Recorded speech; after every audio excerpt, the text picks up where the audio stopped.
just doesn't matter. I mean, I might have said, Glass said repetitive music. I think I might have said, I don't know what I said. I didn't like minimal, but I mean, on the other hand, I thought, better than trance or some other things. But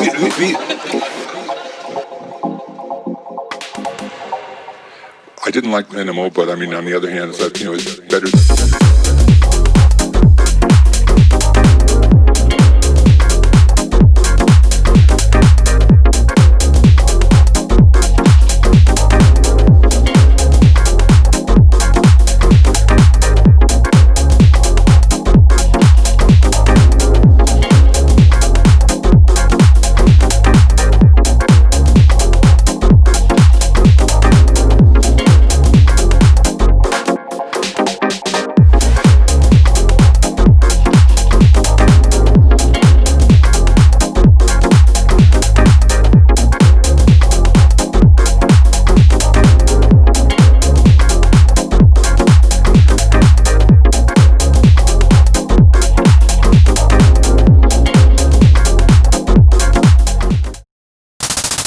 Hey guys, it's Julian, and today I'm going to be talking to you about how to make a Stussko Style deep minimal house track. As you can see, I'm also in my old studio again today, guys. So yeah, as usual, you can get the full project file, samples, MIDI, presets, literally the full track template is available right at the top of the description. You get everything you see here, all of the MIDI, presets, samples, and the project file as well.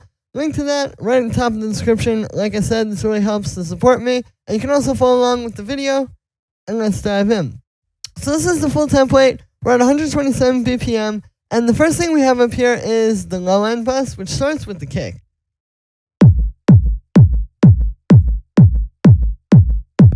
So yeah, as you can hear, it's just like a nice, fat, punchy, deep minimal style kick. You can see there's no processing on there, so it's just, again, like getting a really fat, punchy kick.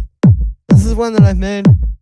And just letting that shine. We don't want to mess it up with compression or saturation or too much of anything. Then we have the bass line.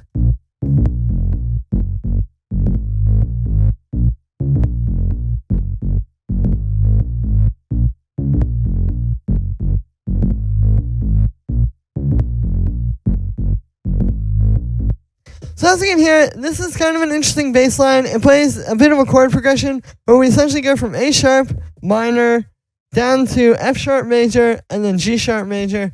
And yeah, so it's like this 2-bar chord progression, pretty simple chord progression as you've heard in a lot of songs there. But it's a very interesting kind of juxtaposition where we have like a bouncy bass line that would usually just be 1 or 2 or 3 notes, but instead kind of taking that same bouncy bass line pattern, but then doing a chord progression with it, which you wouldn't usually do with these more kind of like groovy, simple house bass lines.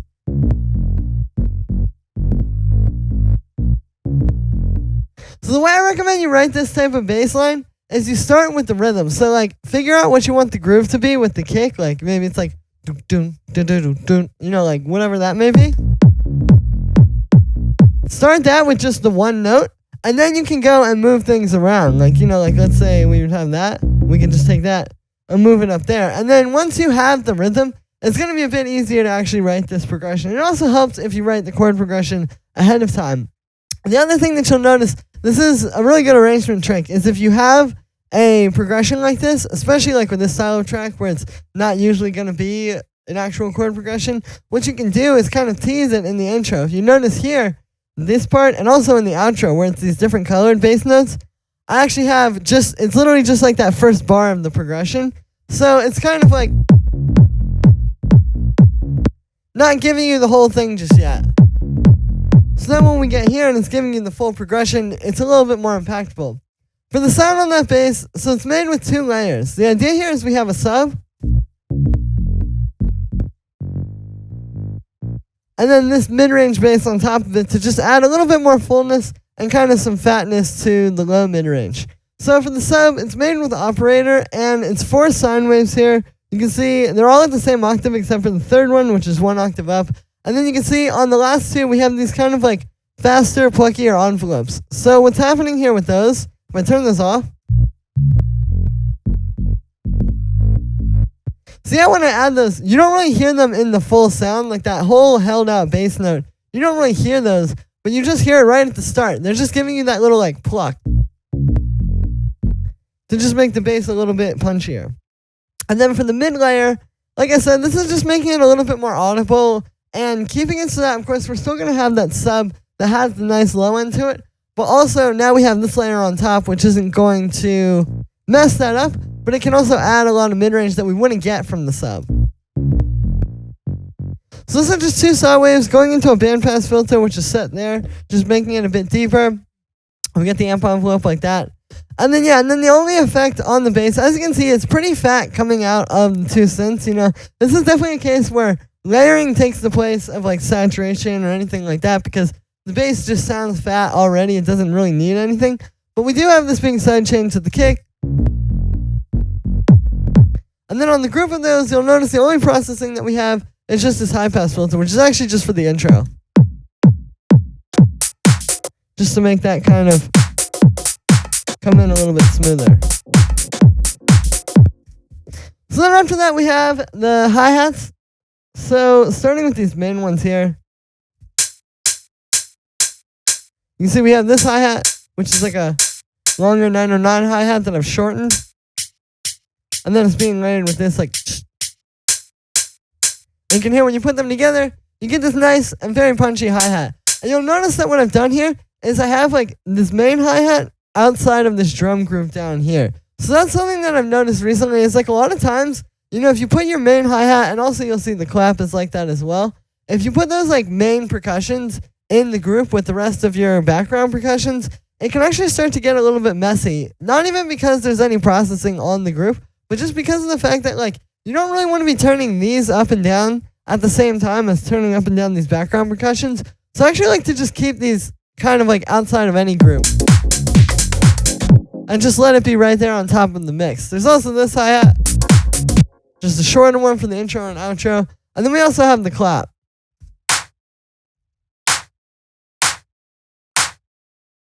And again, same deal, you know, it's just a nice punchy clap. So we don't really need too much processing, and as long as you keep it out of that group, it's going to stay pretty clean. Then we have this drum group here, which has all of our percussion.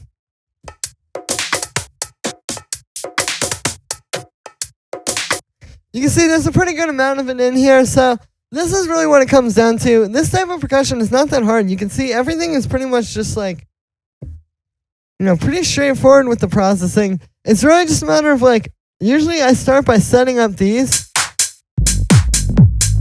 and then you can just go in and add little stuff to kind of groove off of that. Like, for example, like when I bring in that hi-hat 17 there, it starts grooving with the bass line of it.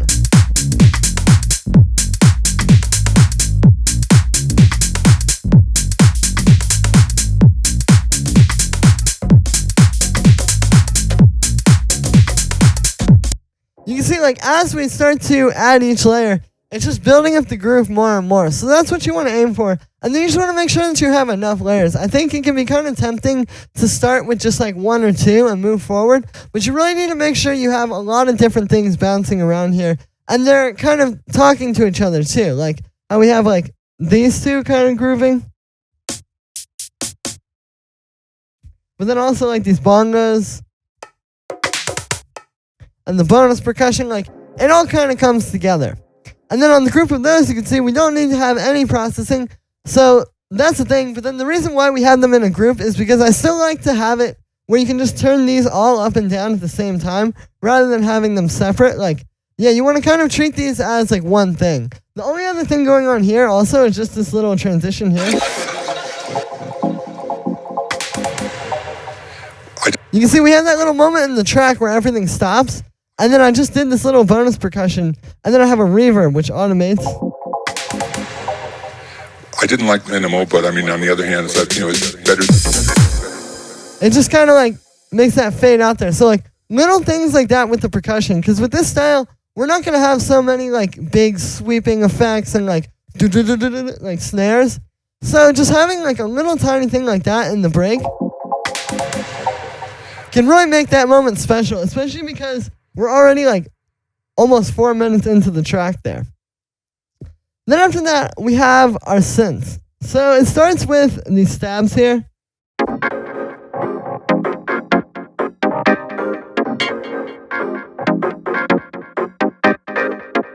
So what's happening here is we have this piano playing the main chords.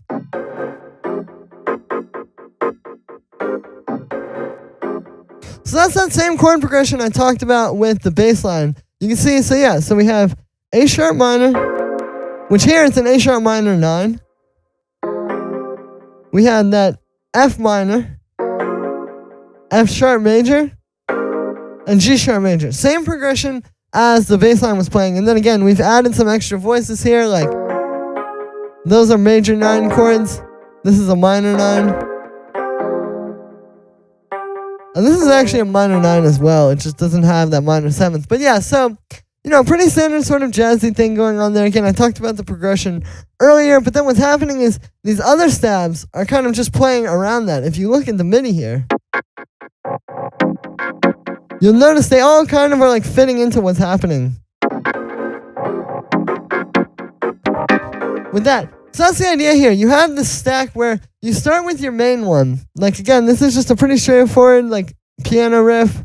Got some chorus and some drum buss and all that set up on there. And then once you have that going and it sounds good, then you can start to add in these background layers, just again like kind of filling in the cracks there. Like for example here. That like do-do-do.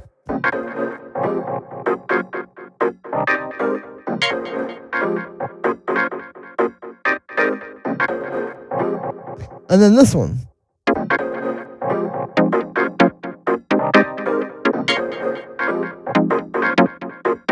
And you can see this one is just a little sampled stab. This is one of mine from my Deep Minimal House, Definitive Deep Minimal House chord stabs and pads pack. And then this one is made with MIDI. You can see that, yeah, these are the chords. It's the same chord progression as you were seeing with the piano stab.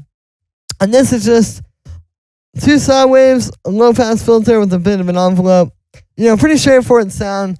And then on the group of those, I have a bit of processing to kind of make them all fit together. Like we have this echo here, which you can see is just doing 8th notes. But actually, when you put the echo on all of these at once, rather than just putting them on one, it can actually like kind of make them really come together. Like it makes them really feel like they're in the same place and like they kind of all like fit together texturally. You can also see I've automated the dry wet on that a little bit. Mostly just in the intro here. So this is just to kind of bring these in. It's another good arrangement trick. Like if you have these stabs like this and you have your whole intro and then there's going to be a little break and then sort of like the main like first drop, so to speak. This is a good way to bring these in because it kind of makes them a bit more ethereal and like washed out. It's not going to be right in your face. But you can tell later when you hear this that it was the same sounds. It just had like, yeah. It was just a bit more washed out there. Then we have a high pass filter. I have a low pass filter, which is another arrangement thing to bring these in. And then I just have a side chaining these to the kick. And the only other thing I'll talk about here is the arrangement with these. I try to think of these as one, sort of like one thing, essentially. Like, it's this whole riff all together. But then what you can do is you can bring different ones in and out throughout the track because there's 3 layers of this. You can just have, like, for example, here, it's really just these two. And then this middle one just plays right at the end there. Or like here we have like this part. Where you get just the background ones and like little stuff like that. Or the outro here where we're doing that as well. Little stuff like that is going to bring this to life and make it feel like the overall track arrangement is a lot more exciting. And the last thing I'll talk about with these as well is the reverb on this middle stab. You'll notice there's this little like automation, just kind of makes it sound cool.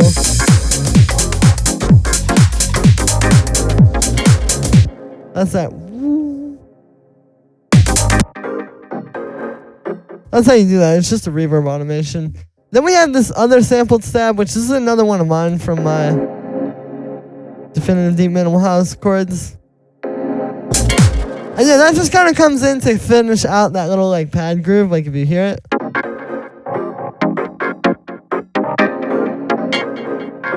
It's just a nice little background chord. Got some reverb, sidechain, a high pass filter.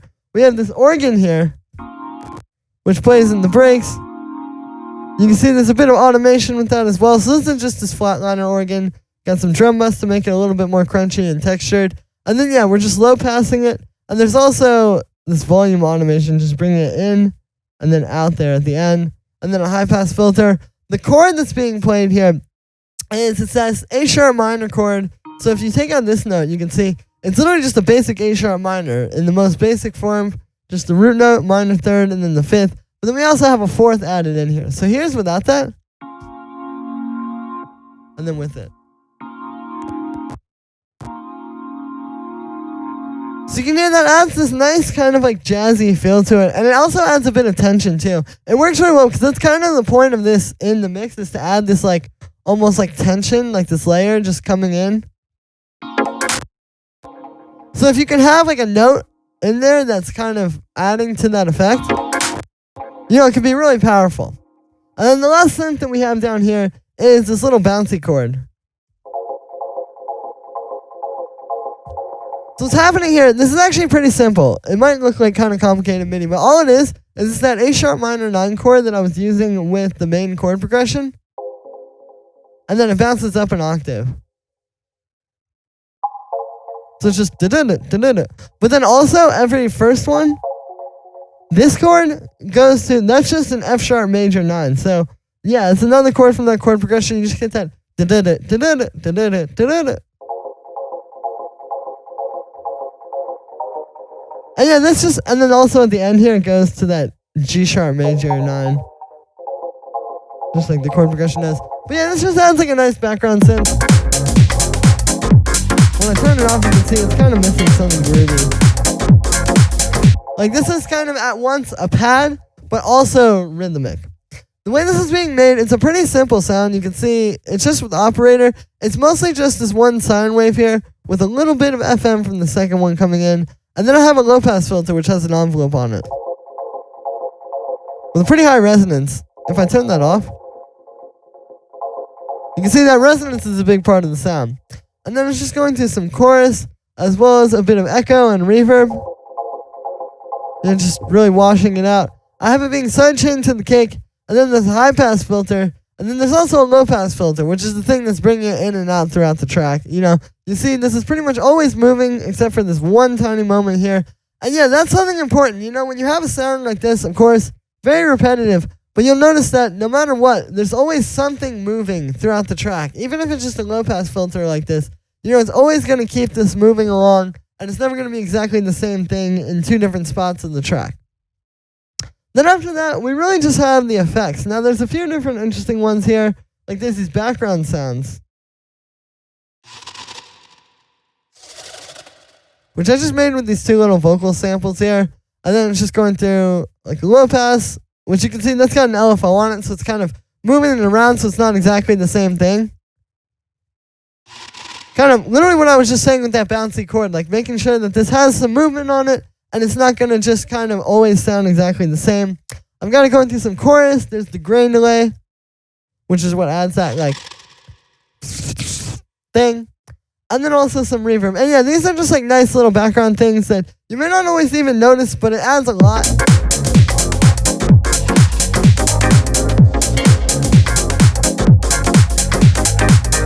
To the overall track, you can hear having that in there just kind of add some contrast against the drum and the chord grooves, and it's really just going to bring the whole thing to life to have this. Like, you want to make sure that you don't just have your main stuff, but you also have some little background stuff like this that can just kind of fill it out and fit in there rhythmically. And then we have this crash, you know, pretty standard stuff there with some reverb. There's that little effect that just plays there. I also have this little like 808 rim shot fill.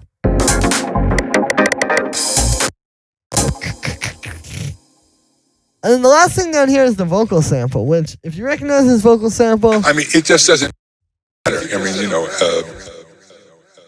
it, but I might yeah. have said It's just like a cool vocal, you know, something that's a bit spacey, and then it like plays right before the drop. I didn't like minimal, but I mean, on the other hand, it's like, you know, it's better.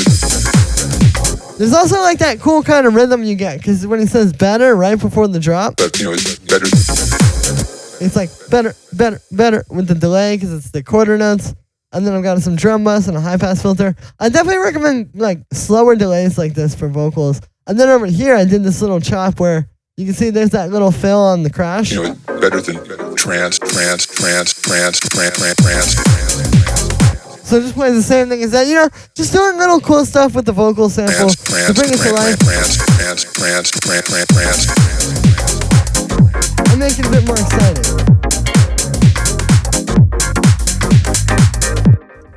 And yeah, so that's going to be it for this one, guys. I hope you enjoyed. As always, make sure to like this video as well as subscribe, and let me know what you think of this video in the comments. Like I said in the beginning, you can get this full project file, samples, MIDI presets, literally the entire track is available for you. You can literally just download this and release it as your own track if you want, or you can take it and use it as the building blocks for something really great, and also just get a lot of great samples and stuff to work with, you know? You can take these drums and make your own track around it, or you can take this bass line. You can literally take anything, but there's a lot to learn from here, and this also really helps support me and keep me going so I can keep bringing you guys new videos like this every day and teaching you guys stuff that isn't already out there on the internet.